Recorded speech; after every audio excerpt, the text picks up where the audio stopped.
හයි අද මේ මම පෙන්නන්නේ මං අද උදේට හදාගත්ත බ්‍රෙක්ෆාස්ට් එක හරිම ලේසි කෑමක්. ඉතින් මේක YouTube එකේ සර්ච් කරලා හොයාගන්න පුළුවන් ඔයාලට. මේ සුකිනි ෆ්‍රිටර්ස් කියලා සුකිනි පෑන් කේක් එක ජාතිය නම් වලින් තියෙනවා.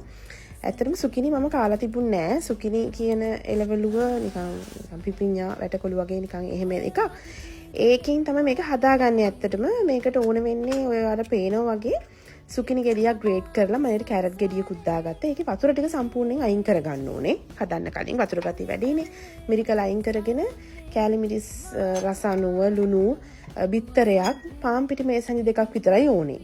ඉතින් මේක හරිම රසයි. හිතා ගන්න බෑ එච්චර රසයිද කියලාවත් මේ නිකන් එහෙම හදන්න පුළුවන් කියලාවත්.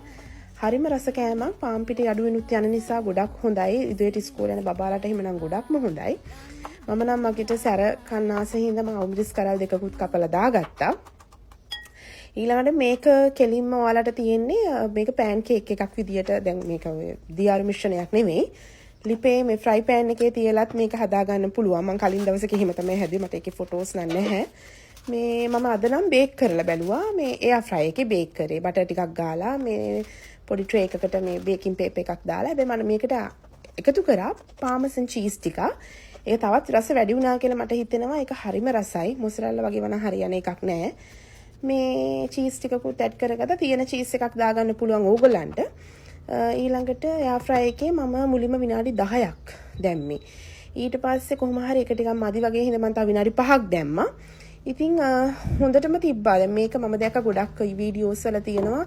මේ විදියට දෙකක් විතර හදලා ඉවර වෙලා ඒක මැද්දට එක්ක මේකට මොන හරි රැප් එකක් විදියට මැදට මොන හරි චිකන් මොන හරි දාලා ඔයාලට මේ රැප් එකක් විදිහට හදා ගන්නත් පුළුවන්. නැත්නම් නිකන් බර්ගර් ටයිප් එකකට හදා ගන්නත් පුළුවන්. මේක මැදට දාලා මේ විදිහම තව එකකින් ඒක වහලා කොහොම වුණත් මේ මම නම් මේක ඉතුරු එක හදනකන් ඉන්න බැරි වුණා. මම නම් ටක්ක් ගාලා කෑවා.